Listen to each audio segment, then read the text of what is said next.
Good morning, everybody. How are you? I'm VernDosch. Good to see you again. I think most of you saw me on day one of this class, where we kind of laid it out and we said, you know, this is going to be a bit of an experiment. We haven't done this before. The notion of having a number of instructors cycle through requires a little coordination. But hopefully the class has been interesting for you. Hopefully it's given you an insight into our business, the real world, what it means to be a co-op. I think you've probably found that NISC isn't a panacea. We're not perfect. I want you to know that my new hero is Andrew. Yesterday he was working tech support at NISC and I had a problem with my iPhone and they came in and solved it. So there you go. I have email today because of Andrew. There you go. So I came for the first class. I haven't been to any others, and I'll tell you what I was up to these last 8 weeks. We have annual shareholders meetings. We hold 2 of them, one for the telecommunications industry, one for the electric industry. Electric industry was in New Orleans, telecommunication was in Orlando. So that's what I was doing. We have a big expo. We load everything into a semi, all the equipment, our booth. We move it to New Orleans. We set it up. All of our customers come in. We demonstrate software. We go through kind of the annual report of our organization, give them all the speeds and feeds, how we did financially and all that. And then we pick it up and we move it to Orlando and do the same thing all over again. So that's kind of what I've been doing for the last couple weeks. It's an annual thing where we have to report to our shareholders. Because we're a cooperative, every one of our customers is an owner of NISC, and we're accountable to them. So that's been a lot of fun. It's always fun to be able to work with our customers, to be able to tell them about the new products, new things that are happening, okay? So I hope the NISC employees that have come in have done a good job. I'm pretty confident that they did. But I'm a little distressed right now because we just noticed this cap in the back of the room. It's the Alaskan Brewery. It's a beer cap. And I'm thinking, did our employees bring beer in for you in the mornings? Is that how they got you to class? They did. Well, okay, there you go. Well, I don't have any beer for you this morning. I'm sorry about that. But I'll tell you what we're going to do. This week, I'm going to be with you both days, both Tuesday and Thursday. And we're going to entitle this A Day in the Life, okay? A day in the life of a CEO. What my world is like, what my day is like. I'm going to give you a chance to ask questions, okay, and get a sense of what it's like. So this is what we're going to do in the next 2 days. I want to talk a little bit about a midterm review. Kevin came out to our campus last week, and we sat down with Kevin and all the instructors that have been in the classroom and that will be in the classroom in the second part of this semester. And we said, what's working, what isn't, how we doing, could we do better? And I want you to know that these NISC employees are taking it really seriously. So we'll talk about that a little bit. I know you had a writing assignment last time on mergers and acquisitions. I've read some of those. In fact, I've read all of them. But I have a couple of questions on some of your writings, and we'll talk about that. There was a class, an assignment from the last class, and I don't think, Kevin, that it was handed in. They weren't. It's not a submit button. Okay, so that was our bad. We didn't open that up. Like, I guess we didn't know how to use that system, but sorry about that. But we'll talk about that a little bit. We're going to talk about NISC as a cooperative. I know you've had a class on cooperatives, but what I want to do is give you an idea of what that means for the leadership of an organization versus the leadership of a for-profit or a publicly held company.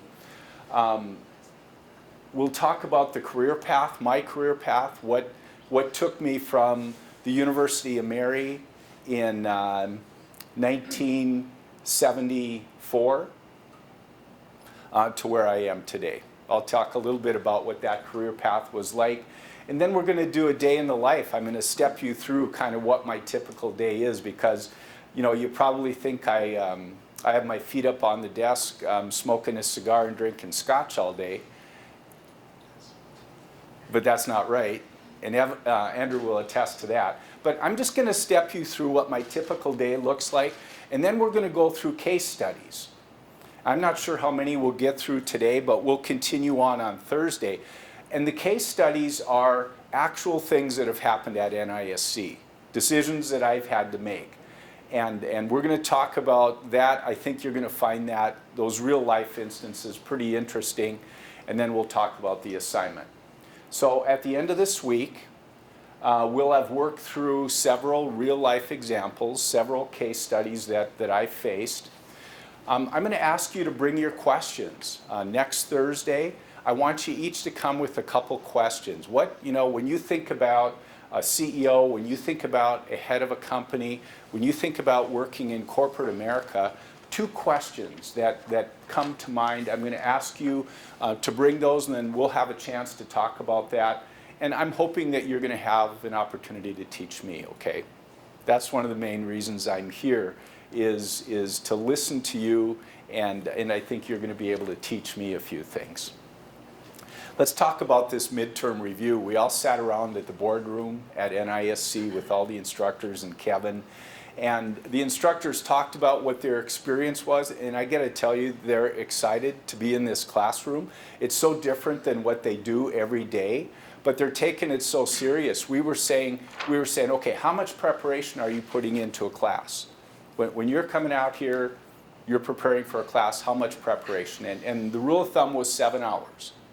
The instructors that are coming in here, for every hour of class, they're putting in 7 hours of presentation. Now, maybe it doesn't seem like that, but they're doing research or trying to be creative, and they're really encouraged. I mean, the feedback that we heard from them being in this classroom was very positive. So I appreciate your participation. I appreciate the writing assignments that you've done. I found it very interesting to go back and to read through those. So we made a few tunes to the way we're going to approach this. You'll see a little different approach for the second part of this semester. But at the end of the day, we're just trying to do a good job. We're trying to bring value to the University of Mary, and we want this to be a good learning experience for you.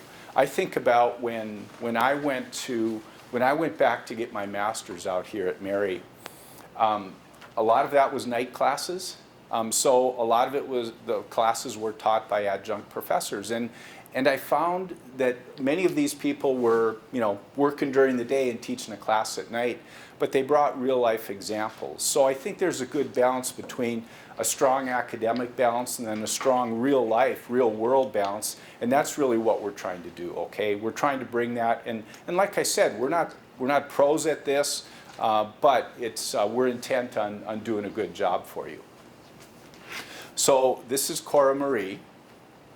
And this is our oldest grandchild.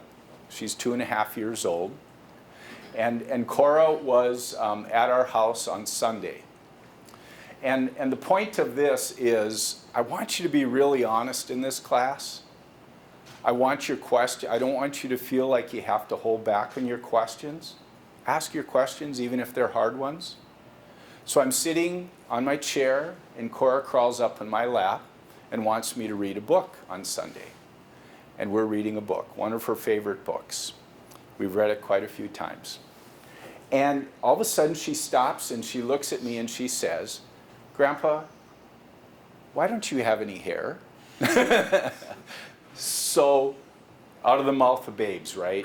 What I'm saying is, please help us be better. Please feel comfortable asking questions. What we're trying to do is give you some tools so that your entry into the workplace, into the real world, is going to be a little easier.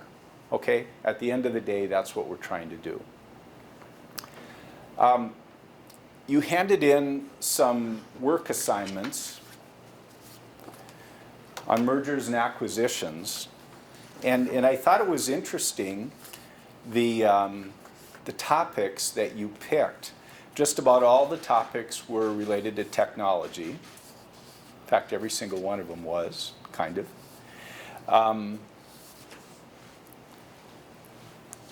Couple of questions. Liv, you wrote on Periscope, Twitter buying Periscope, right? I haven't used Periscope that much, but what's interesting is companies, technology companies like Twitter, are buying up these small startups. Google's doing the same thing. Google's done about 200 acquisitions. And what they're doing is innovative technologies that they think are going to augment their business, help their business, they're buying them up, right? And they're bringing the employees in. And sometimes there's some culture clashes when that happens, and we'll talk about that. But the interesting thing, Liv, about this was Twitter said we're going to buy Periscope, but we're going to leave it as Periscope. We're going to leave the management in place. We're going to let it run as a separate company. Most times that doesn't happen. Most times they make an acquisition and then they bring the employees into the purchasing company and all of that. One of the interesting things is Warren Buffett, you've all heard of Warren Buffett, what, $74 billion of net worth. Unbelievable. But he owns about 80 companies. Berkshire Hathaway owns about 80 companies. And he does the same thing, Liv. I mean, he buys the company and he just kind of lets management go and he provides some capital and he provides some guidance. I mean, Warren Buffett bought Burlington Northern Santa Fe, right? And sometimes he'll buy the whole company, sometimes he's just a big investor. He's a big investor in Coca-Cola. He's a big investor in IBM. His philosophy is you only buy stocks that you know, that you understand. He was criticized in the 1990s for not buying any technology stocks. He didn't buy any technology stocks when Microsoft and Google, and he didn't buy any of those. And you know what happened to their share prices. But his philosophy was, I don't understand it, so I'm not going to buy it. If I don't understand the company, I'm not going to buy it. But it's curious to me, Liv, that they're buying Periscope and they're just leaving it alone. They're letting it function as a standalone. So do you use Periscope quite a bit? I've used it before, but not. Do you like it? I mean, do you think it's... Yeah, it's kind of fun, actually. It's pretty cool. It's kind of weird, isn't it, to be on the receiving end of a live broadcast like that? Yeah. Big discussion in Major League Baseball, basketball, people sitting in the stands, doing Periscope, transmitting from the stadium, other people picking it up, watching these games without paying any kind of a fee. How do you feel about that? I mean, if you were Ballmer and owned the Clippers, how would you feel about people broadcasting your basketball game and not paying for it? I mean, there's an ethical question there, but technology causes some of those ethical questions. This is an interesting one. Natasha, so you wrote on Microsoft and Nokia. So Microsoft was late to the smartphone market, right? Everybody else, Google was doing Android. Of course, Apple was taking off with the iPhone. BlackBerry had gone from the very top of the heap, the most admired, smartphone. Remember when Obama was first elected, the whole controversy about he just loved that BlackBerry so much he didn't want to give it up, and they wanted him to give it up for security reasons? But I mean, so you have BlackBerry at the very top of the technical world, and within a year and a half, their business model wasn't sustainable. How many of you have a BlackBerry? I rest my case. So the point is, in technology, if you're on the top of the world, if you're at the top of the market, don't take it for granted, because that fate can change very quickly. For NISC, that's one of the things we talk about all the time. Our market share is as high as it's ever been. Our financials is as strong as they've ever been. We're having more wins in the market than we ever have. But I'll tell you what, we're paranoid. Andy Grove, the first CEO of Intel, said only the paranoid survive. Only the paranoid survive. And so when you're thinking about a technology company, that's one of the things you have to understand. If you think you're going to graduate from the University of Mary and say, man, I'm glad I got through all that academic stuff, now I don't have to read and go through the testing anymore, right? You're wrong. I mean, you see it in the tech area, Andrew. How many people are studying for the next certification? We figure that in our organization, just about every 5 years, our employee's job is changing completely. So the notion that you're going to go to work for a company and do the same thing for 30 years and then retire, not in the technology world. Not in the technology world. We have employees that have been with us for 40 years, and they've gone through 4 iterations of technology: mainframe, distributed technology, hybrid technology, cloud technology. And each time, new programming languages, new databases, new certifications, a continuous process of learning.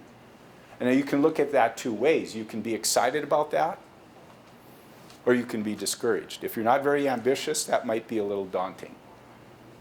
But it's exciting to continually refresh your skills. So, Microsoft, behind. They desperately need a smartphone solution. They don't have time to develop it on their own because Apple's out of the chutes already. Google's out of the chutes with the Android phones, Samsung. So what does Microsoft do? They spend $7.2 billion for Nokia. How many of you have a Nokia phone? How many of you have a Windows phone running the Windows operating system? I rest my case. What do you think happened to this $7.2 billion investment? Bad move on the part of Steve Ballmer, the CEO. Cost the shareholders $7.2 billion. They've written it off. 75% of all these mergers and acquisitions never reach their full potential. Disney and Pixar, Carly. That was kind of an interesting one, right? Because Disney is the traditional, animation company, right? I mean, Disney, it's Disney. And then Pixar, who was started by Steve Jobs, and Steve Jobs was the CEO of Pixar. But they're a technology company. They're doing everything with computers. They're not drawing anymore with pastels or anything like that. It's all computerized. So you've got this marriage of the old school, the way we used to do animation, with the new school. You have Snow White, the cartoon Snow White that I grew up with, and Toy Story coming together, right? And so Disney spent $7.4 billion basically to buy the technology, to change their company, to upgrade the technology of their company. They've got a lot of creative talent, but they lack some of the technical skills, so they went out and bought it. This is a major issue with technology companies. They're not very patient. They're not very patient. They could have spent $7.4 billion in research and development and taken about 6 or 8 years and done the same thing that Pixar is doing. But they said, no, we don't have 6 or 8 years. Pixar is beating us in the marketplace. We need that technology right now. So they paid a premium for Pixar. But good for the shareholders of Pixar, right, for being innovative. You'd say, well, why didn't Disney come up with this first? They're the creative ones. They've been doing this animation for 50 years. Why did this startup, Pixar, come in, embrace technology, and beat them in the marketplace? And a lot of people made a lot of money because of that. And that's why it costs you $110 to go to Disneyland today. They're still paying for Pixar. Okay, one last one. Caleb? So you wrote about virtual reality, and Mark Zuckerberg, Facebook, just bought a company, a virtual reality. Yes, sir. Yep. So have you looked at that at all? Not after I wrote that paper. Okay. So virtual reality is kind of the next greatest thing, right? Same thing, Facebook is thinking, I don't know how this fits into Facebook, but I have a sense it's going to be important. You remember when Facebook started, they didn't even have videos on there, right? It was just text, and all of a sudden, when they started incorporating videos, it changed Facebook. So now Zuckerberg is thinking virtual reality is going to be important. Now virtual reality, this company sells their headsets for a couple $100s, right? That's a big part of their business plan. We're going to sell hardware and we're going to sell software. Virtual reality. Well, I look at, so I'm a cheap German. $12 on Amazon. 12 bucks. And you take your smartphone and you put it right in here, and then you look through it, and you download an app on your smartphone, free, it's called Cardboard, free app, and you've got virtual reality. You're looking at this thing, you can see what's in front of you, what's behind you, what's on the side. It's amazing. They shoot these, they film these with 360, Scott knows this better than I do, 360 cameras, a series of cameras on a circle.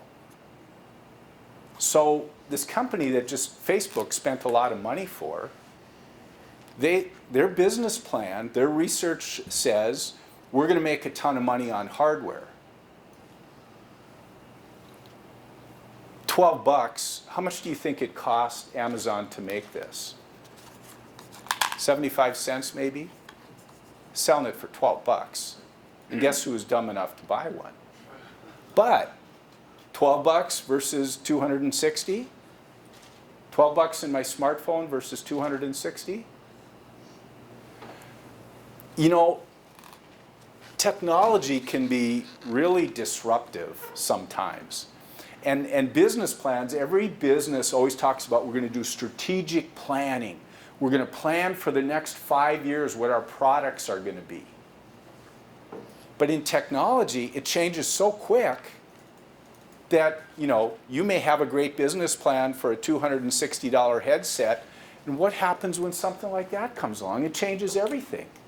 Your whole business plan now is invalid. The research and development that you put into developing that product, it isn't as valuable because people can get it a lot cheaper. So agility, right? Being able to change, yes. What kind of stuff can you view on that little cardboard thing? Is it just like something like a monument or something? It's, or? you know, it's whatever apps are out there. I downloaded an app from the national parks. So this was a virtual tour of the national parks. I want to go to the Grand Canyon. I want to go rim to rim on the Grand Canyon, down the Grand Canyon to Phantom Ranch, up the other side. Virtual tour. Because I think Oculus Rift is more for gaming than it is for virtual tours. Agree, agree. Have any of you had a headset on for gaming? The last game that I played was Pokemon, so I probably not a good one. You know what that is? Okay. So this was your assignment. Thank you for writing those, by the way. I found them very fascinating, and I found your writing to be pretty good. I wish we had the time to go through all of them. So we talked a little bit about mergers and acquisitions and some of the mergers and acquisitions that NISC has been through. We want you to write, based on what you know about NISC, the direction that we're going. I want you to predict what our next acquisition is going to be. And I will tell you, we just closed an acquisition yesterday in Minnesota. It's another company just like NISC, only a little smaller. So in those acquisitions, typically, smaller companies have a hard time keeping up with research and development, right? This year we'll spend about $38 million in research and development. And if you're a smaller company, that's hard to come up with that kind of money, so some of them are just saying, I give up. And when that happens, and this is the case with the company that we're buying in Minnesota, we offer those employees jobs in our organization, and then we take their customers off the old software that they're on and move them to NISC software. We didn't pay $7.2 billion. Not even close. Okay? So we want you to write, and this is the one, this was your assignment from last week, but we want you to write a press release on NISC's next acquisition. What would that be? What do you think, based on what you know about NISC, what would that next acquisition be? Are we going to buy a product? Are we going to buy a company that's in the same business as we are? Think about that, okay? Let's talk about NISC as a cooperative, and you've had some of this discussions with previous instructors, but I want to tell you how that changes my role as a CEO. The CEO of a cooperative is going to be very different in their roles and responsibilities than the CEO of a for-profit company, okay? David Gooden is the CEO of MDU Resources. His is a publicly traded company. He has quarterly analyst calls where stockbrokers that are following MDU stock get on a call with him every quarter, and he has to talk about their company, what our performance was, what our outlook is. How does the next quarter look? Is it going to be better? Is our sales going to be up? Are they going to be down? Are profit going to be better? Are we going to continue to pay a dividend? That's what he is accountable every quarter. So what happens with publicly traded companies? They're very reluctant to make a long-term decision because short-term it's going to affect their earnings. The example that I think I talked about in the first class was a couple years ago, we decided that we had to rewrite our accounting and billing software. It's a big project. We had a couple hundred people on that project. It cost us $300 million to rewrite that software. When we went into our board with the business plan and we said, we think we want to do this, this is how many people it's going to take, this is how long it's going to take, and oh, by the way, when we go to market and we say we're rewriting our software, what's going to happen? All the revenue is going to stop. Because anyone that was getting ready to license our software is saying, I'm going to wait till the new stuff comes out, right? I don't want to put money up for the old stuff. I want the new stuff. So I'm going to wait till it's ready. So at a time when capital expenditures are really high because you have all these people working on this software project, but the software project isn't generating a penny of revenue yet, right? Because it's not in the market. 2 years. We went to our board and we said, this is how much we want to invest. And we're projecting our financials and we're saying for the next 2 years our financials are really going to take a hit. In fact, in year 2 we're going to lose money. We're going to have a red bottom line. Tough decision, right? We're going to talk more about what the outcome of that decision was. But those are the kind of decisions that CEOs, whether you're public or private, have to make. In my situation, I have the luxury, and it's truly a luxury, to be able to plan a little long term. When we go to our board and say, this is what we want to do and it's going to hurt our bottom line, if they see the future being better because of it, they'll approve it. But when you're working for a publicly traded company, that's a tougher decision. To go to your shareholders at the end of the quarter and say, by the way, we've got this big project going on and it's really going to hurt our financials. And we might have to cut back the dividend that we pay you because of that. It doesn't go over very well. Shareholders are not very tolerant. Shareholders buy a share of stock for 2 reasons. They want to see it go up in value, or they want a dividend, or both. That's all. They don't care. They don't want the stories. They just want the value of the stock to go up and they want a dividend. Those are tough marching orders for CEOs. particularly in technology, right? So NISC is an intellectual property company. What does that mean for me and for our employees? Now, if you're Mark Zuckerberg and you start Facebook in your dorm room, and it's your idea, you've all seen the movie, right, where there was a big lawsuit whether it was his idea or not. But anyway, he owned that idea. He owned the intellectual property for that idea. It was his. Because he wasn't working for anybody. This was his company. It was his idea. So what happens when you come to work for NISC and you come up with a great idea? Do you own that? A brand new product that you've written the code for? Do you own that, or does NISC? NISC does. Even if you don't share it? Well, Do it yourself?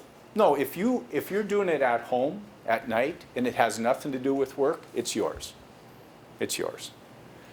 If you're working on a project at NISC for our customer base, using our computers, using our office space, it's NISC's.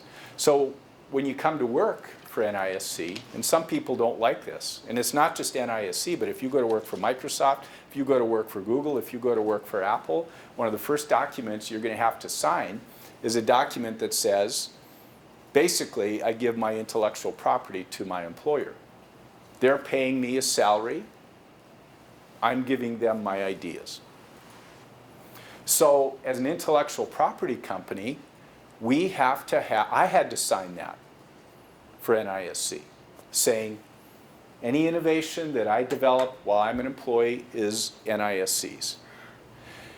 One of the reasons that we do that is because you can patent software. Did you know that? You can patent business processes that are in software. So one of the coolest things at NISC, outside my office, is a plaque about like this. And it shows the very first patent that we received as an organization. And you know what the cool, I just get a thrill up and down my spine when I say that. But you know what the coolest part about that is? On that patent, where the US Patent Office grants the patent, the innovators are listed. The employees that were involved in that project, their names are on that patent forever and ever. Pretty cool, right? To say, my name is on a patent. So there's some gratification that goes along with that, but NISC owns the patent, right? And we have to do that. As a company, we have to do that. Because our whole company is made up of programmers and analysts and database administrators, and their job is to come up with new products. I'm going to talk about that in a second. Their job is to come up with new products. That's what they're paid for. But as an employee, you surrender that right then to the products. Make sense? Feel a little uncomfortable doing that? And the alternative is, if you don't feel comfortable, go start a software company in your garage or your parents' basement, right? And don't work for anyone. Do it yourself. But you need capital, you need a market, you need marketing to bring that product to fruition. Some people, the Mark Zuckerbergs, can do that, but it's pretty rare. So these employees, when, you know, CEOs always say, our employees are our most important asset, right? It's really true in a software company. We've got a few buildings, we've got a few computers, have a cloud infrastructure, but 80% of every dollar we spend is on wages and benefits. 80% of our expenditures are on employees. So it is a really big part of our organization. This is what I talked about when I said quarterly analyst calls. I don't have to do that. That's one of the best parts of my job. But what I do have to do is, like I said, the last couple weeks, stand up in front of our shareholders and say, this is the year that we had. And these are our plans for new products. And this is what we're doing to improve our service. And this is what we're doing to grow our organization. And these are the new customers we brought on. And this is what our pipeline looks like. See, because the products of NISC, billing, accounting, engineering, e-commerce, cloud, that's the heartbeat of these utilities. If we screw up, people don't get paid, payroll software doesn't work, bills don't go out correctly, engineering isn't done correctly. And my wife is a respiratory therapist. And I always say to her, if I screw up, maybe someone's paycheck is wrong. But if you make a mistake,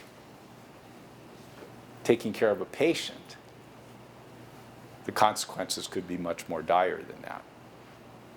So it's a much different perspective. When I talk about innovation, these are products. Each one of these is an NISC product. And I wish I had the time to describe each one of them, but trust me, each one of them is a product that we license in the marketplace. Every single one of these products had its origin from one of our employees that develops a business plan or a concept, and they go to their supervisor and they say, I think if we develop this product, it would really help our customers. They would really buy it. They would license it. So every single one of these products starts with a proposition, a conversation between an employee and their supervisor. Supervisor will bring the idea to me. We'll consider it. We'll say, do a business plan. I want to see the business plan. How much is it going to take to develop this? What resources do you need? How many programmers? How long? And then we'll ask marketing to do a market survey and try to give us an idea of how many times we could sell this. And then we do a business proposition, right? Can we make money doing this? And if we can't, we shouldn't be doing it. Every single one of these products had to go through that process. These products, all these products have been released in the last 5 years. This is 30% of our revenue right now. 30% of our revenue is from products that have been developed in the last 5 years. You know what happens if our employees aren't innovative, if they're not continually coming up with ideas, if we're not bringing new products to market? You know what happens to our organization? We become the BlackBerry. Right? We become the BlackBerry. If we get complacent, I mean, this is like, guys, this is like finals week, 365 days. And you may look at that and go, oh my gosh, but it's invigorating. It's challenging to keep up with the market, to continually beat your competitors in the marketplace. So for me, I'm accountable to our board of directors. Our customers elect the board members that serve on our board. So every one of the board members that I report to uses NISC's products in their offices, every one of them. And that's the difference. In MDU Resources, you don't have to own a share of stock in MDU to be on the board of directors. Sister Thomas was on the board of directors of MDU Resources. Did you know that? She was for quite a few years. I don't think she was a big stockholder there. But what I'm saying is, it's a different governance structure when the people sitting around that table use the products every day. And if they're happy with the products, the boardroom is good. If they're upset about the products, if we're not taking care of them, if our products aren't meeting their needs, guess what happens in the boardroom? It gets a little uncomfortable. So we're motivated to make sure that those customers are taken care of because we know we're going to be accountable in the boardroom. So what about my career path? How did I get here? Guys, in 1971, when I started, November of that year, I took a job at McDonald's. Going to school, working at McDonald's. McDonald's on East Main in Bismarck. It's not a McDonald's anymore, but East Main in Bismarck. Any of you know where that used to be? There used to be a McDonald's on East Main. November 1st, 1971, that McDonald's opened. Guess who bagged the first bag of fries? Proudest accomplishment in my life. First bag of fries at McDonald's in Bismarck, North Dakota, right? I just needed a job. I just needed a job. I had tuition to pay, quality, service, and cleanliness. That was drilled into my head. And so I worked fries, and then I worked in the grill area, and guess what? They tapped me on the shoulder and they said, you want to be a team lead? It's like, what's a team lead? And it's like, well, you open up in the morning or you close at night or something. I thought, I can do that. I was making $1.35, and they gave me a raise to $1.75. So, of course I took the job. And I'm a full-time student working nights and weekends at McDonald's. I'm a junior. And the owner of the McDonald's franchise, Mort Bank, says, we'd like you to manage this store. And I say, I'm a junior in college. I don't even have my degree. And he goes, that's okay. In between my junior and senior year, they sent me to Hamburger University in Chicago. First time I ever flew in a plane. I'm at Hamburger University. I get a degree in hamburgerology. Yes, I have it. I can bring it if you don't believe me. And basically what it is, it's their management training school. How to manage people, how to do the financials of a store. I'm 20 years old. This is pretty, you know, people scoff at working in fast food, but I'm 20 years old. And I have a chance to go through that school and someone else is paying for it. And then I come back and I finish my senior year running that store and finishing out my education. That was really important part. I know that might sound crazy, but having that responsibility at 21 was a really important part of me growing up. Very naive, you know, but having responsibility for those employees, having responsibility for that store at that age was a big thing. So I meet my wife. I'm working at McDonald's. Just finished college. I meet my wife. She's a student out here. As I said, she's in respiratory therapy. That's Lynn. And we have son number one, that's Zachary. Zachary's about 6'7", probably a steak under 300 pounds. And plays football and golf and basketball at St. Mary's. Comes out here to the University of Mary. Actually, he went to St. John's for his first year. Good year academically, played basketball for St. John's. Came out here during the summer of between his freshman and sophomore year, working at a golf course out here as a bag boy, coming out to Mary during noon hours to play noon ball. And he did that for the summer. 3 days before we leave for St. John's, he says, Dad, I want to go to the University of Mary. I'm saying, Zach, damn vehicle's packed. We're ready to go. Your tuition's paid. You've got a roommate. He goes, I want to go to the University of Mary. I said, well, if you get into the leadership program, if you get the classes you need, if you get a dorm room out there, let's talk. But if you can't get those things done, too late. Got into the leadership program, got his classes, got his dorm. So I said, okay.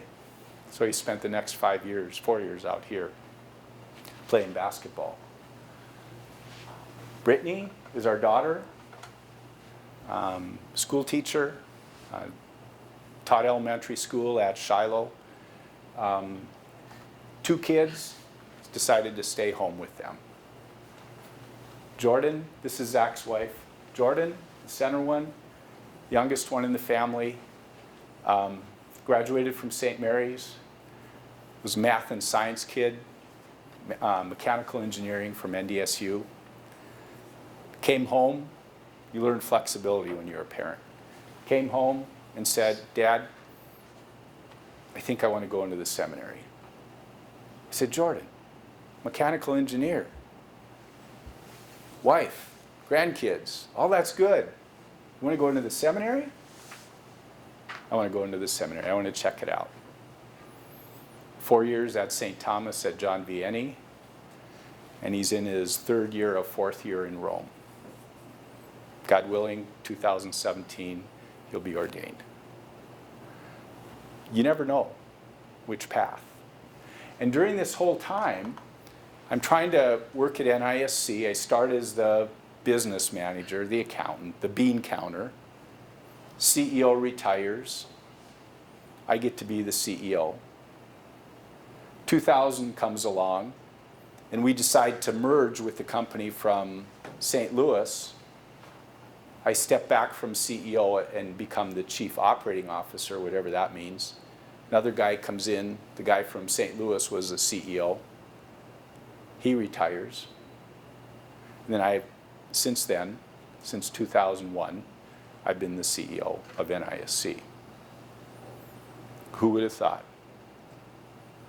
Who would have thought? When I was sitting as a student at the University of UMary, who would have thought that I would have an opportunity to start with this company that had 32 employees and literally was struggling to make payroll, to be able to spend my career leveraging what I had learned at the University of UMary, came back to school out here, NISC paid for my master's, and I've been able to watch that company grow from about $1 million in revenue and 32 employees to 1,100 employees and $175 million in revenue. And at the same time, trying to balance the family. Do I have any regrets about that? I don't know that I balanced my family very well. Somehow, when you're in a situation where the customer is asking for something and your family, you always think your family's going to understand, right?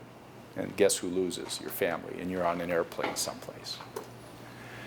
So I watched a lot of Zach's games streaming, driving down the highway with my laptop next to me, driving down the highway in Oklahoma, watching a UMary game. FaceTime for Jordan, lifesaver. That's how we communicate. So being a dad is the best thing I've ever done. Being a grandfather is even better. And second is being the CEO of NISC. It's not even close, second. Not even close.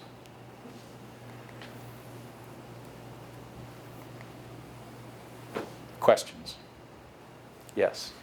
If you could go, knowing where you're at now, I guess my father is pretty big in administration in the hospital out of Fargo, and I really kind of value and respect how he does a really good job of being the COO of all these clinics and hospitals and being the dad, because I'm the eldest of 4, and I know exactly what you're talking about where he's on a plane. Mm-hmm. But if you could go back like in time and talk to yourself when you first got into the role you are now, and if you could tell yourself one thing that you've learned up to this point, what would it be? Boy, that's a great question, and that's a hard question. And I'll tell you what, it changes over the years. I mean,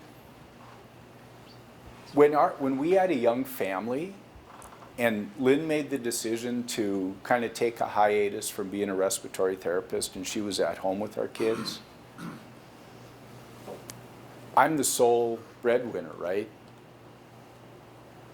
Our kids, we made a decision to send our kids to Cathedral Grade School, St. Mary's High School.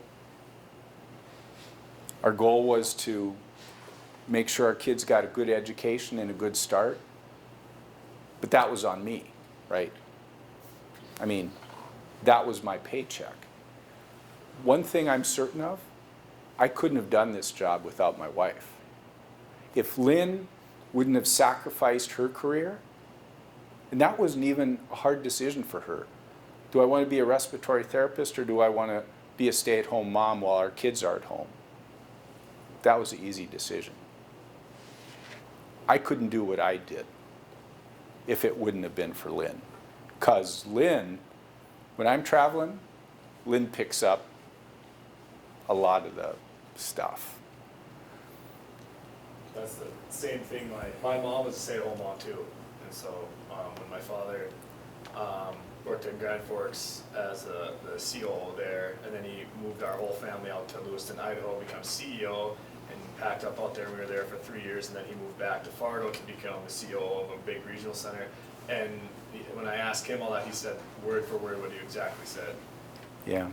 But you know the thing is, when you're in the throes of raising a family, you don't realize that that time you have with your family, 18 years with each kid maybe, is fleeting. I mean, that seems like a long time, but I'm 62. That's a pretty short period of time that our kids were home. And they're gone now. And we're never going to have that back. I'm never going to be able to sit on a bench at St. Mary's High School and watch Zach play in the state basketball tournament again, ever. It's gone.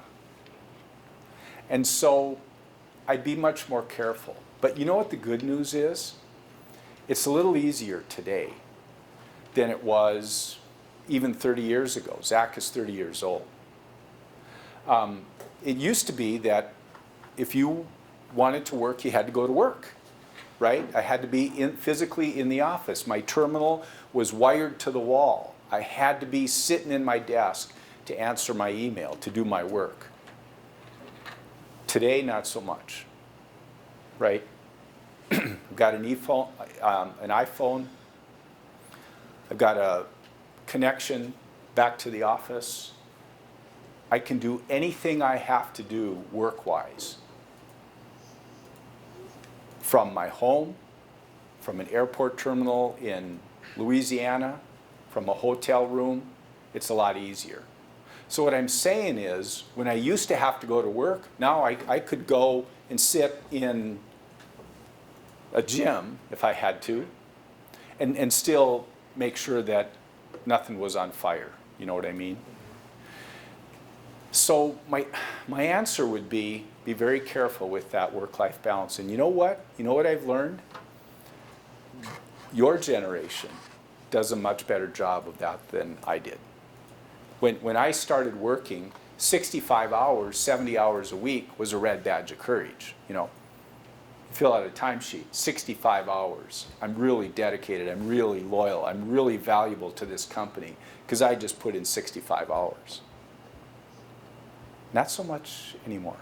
There's a better work-life balance. And as a CEO, I'm coming to understand that if we allow that work-life balance, if we facilitate that, we're going to have happy, more productive, more innovative employees. If we're burning them out, I mean, some technology companies, unfortunately, have the attitude of use it or lose it. You hire them, you burn them up, they last 2 years, and then they move on. So our goal is to create an environment where that balance can be in place. And you know what the most important part of that is recognizing that circle of life.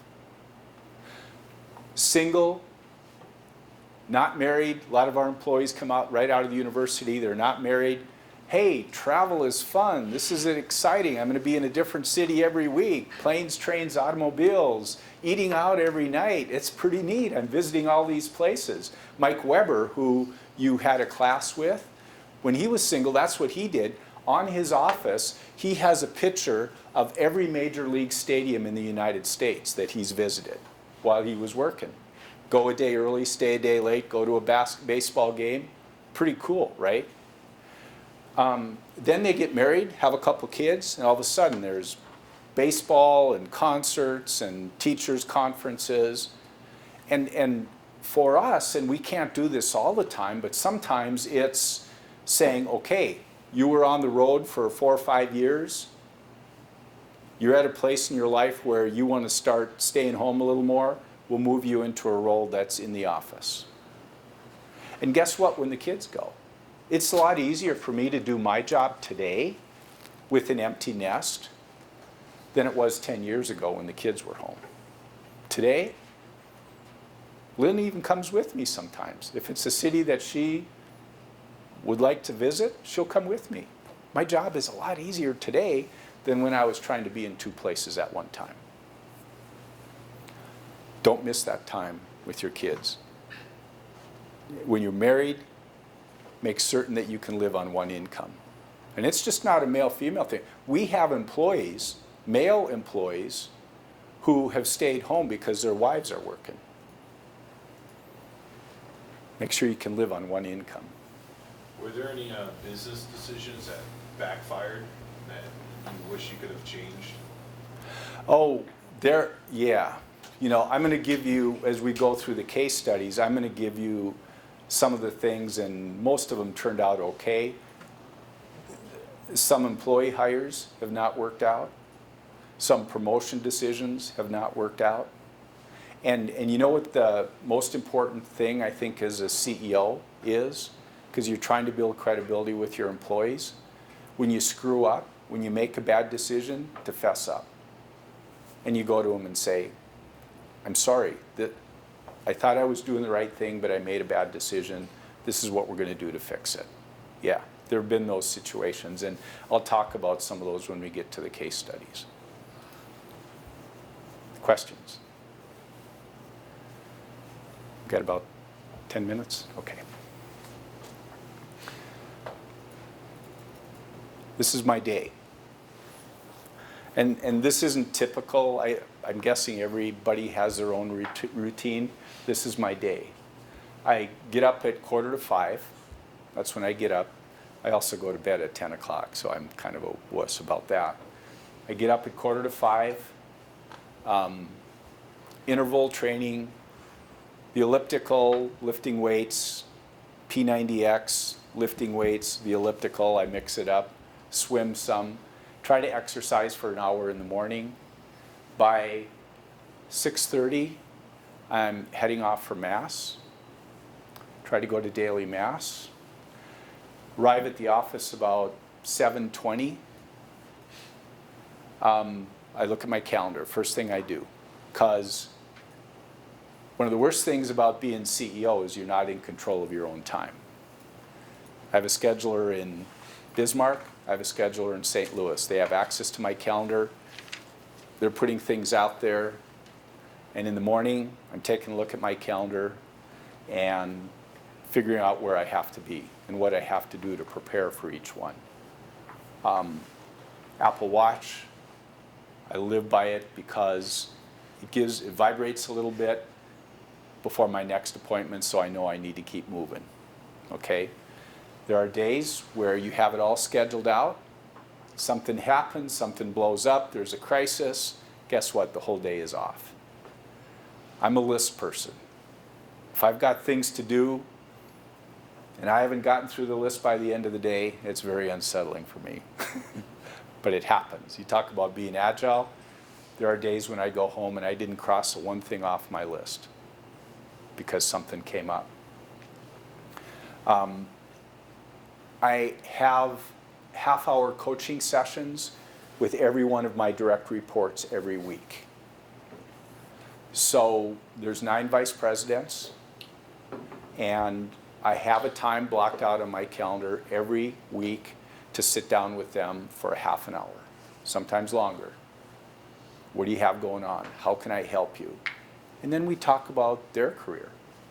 How you doing? What can I do to help you? You know, what are your aspirations? We do that every week. 20% of my time, this is an aspiration, this isn't a reality. 20% of my time is what I shoot for every day. To write a personal note, to make a phone call, to send an email. We finished a project, we finished a big implementation, say thank you to those team members. We had a situation over the weekend where we had a whole crew of employees working, gave up their weekends because of a crisis. Ours is a 7x24 operation. There's no off switch. They gave up their weekends. I'm going to try to write them a note. I'm going to send a birthday greeting to every single employee on their birthday. So sometimes I get behind. Sometimes I'm a couple weeks behind. I'm embarrassed. I'll get an average of 400 email a day. Today, if you look at my inbox, all the inboxes, Andrew, about 6,000 email. They're in various stages. In the evenings, it's different now, right? I used to come home, be all anxious because you're working all day and you know you have to be home at 5:30 because there's a game or there's a parent-teacher conference or something. But today, I have volunteer in a few areas. I'm on the board of directors of Starion Bank. I'm on the board of directors of St. Alexis. I'm working with Light of Christ to build a new high school. So my evenings are kind of volunteer work and being able to do things that I want to do, which is kind of cool, like read. That's my day. No day is typical. I'm not necessarily in control of my day, but that's typically what it looks like. Last year, I traveled about 750,000 miles. I was out 160 nights, 175 Uber rides. You ever taken an Uber ride? Do you know what Uber is? We get to talk about Uber because you talk about a disruptive technology. The smartphone app is turning the cab industry on its head, and I love it. Last year the year before I spent $2,500 on cab fees. This year I spent $250. All the rest was Uber. I talked about connectivity. My life at work. Everything I need. All the systems of NISC, the network of NISC, HR, our human resource system, our customer management system, all of that driven by my Mac. I carry a bag, a connectivity bag. You give me a connection, I can connect to it. HDMI, wireless internet, I carry an internet, a MiFi internet. I can connect just about any place. You give me an internet connection or a cell connection and I'm good to go. I have to say that, and I would give you this advice. Choose purpose over just a paycheck. A paycheck is important. It defines your quality of life. But your job satisfaction is going to be when you work for a company that allows you to do great things and allows you to grow and is willing to invest in you. I think if you talk to some of the employees at NISC, maybe they would feel that we're that kind of an organization. Some may not. We have an education plan that pays for our employees to go back to school. Some don't take advantage of it. We have an online class from lynda.com where you can take just about any class you want online. Some don't take any. We have a program called Abstract that will give you an abstract of every business book out there. We'll provide that to you free. Some people don't take it. We provide Employee Learning Quarter, where we give you time during work to attend WebEx sessions, virtual sessions on different products all through the organization. Some don't go to a one. So we make those offers as an employer. Some employees are absolutely engaged. They're 22 years old, making a huge difference, having a lot of fun at work, and someday they may run that company. But they've got ambition.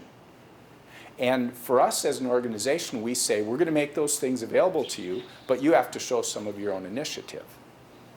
My advice to you is to take that initiative. Take those things as gift and leverage them and keep learning and keep growing. okay? That's what's going to make your life exciting. You're going to look back, for me, this year's 40 years. I look back, I can't believe it.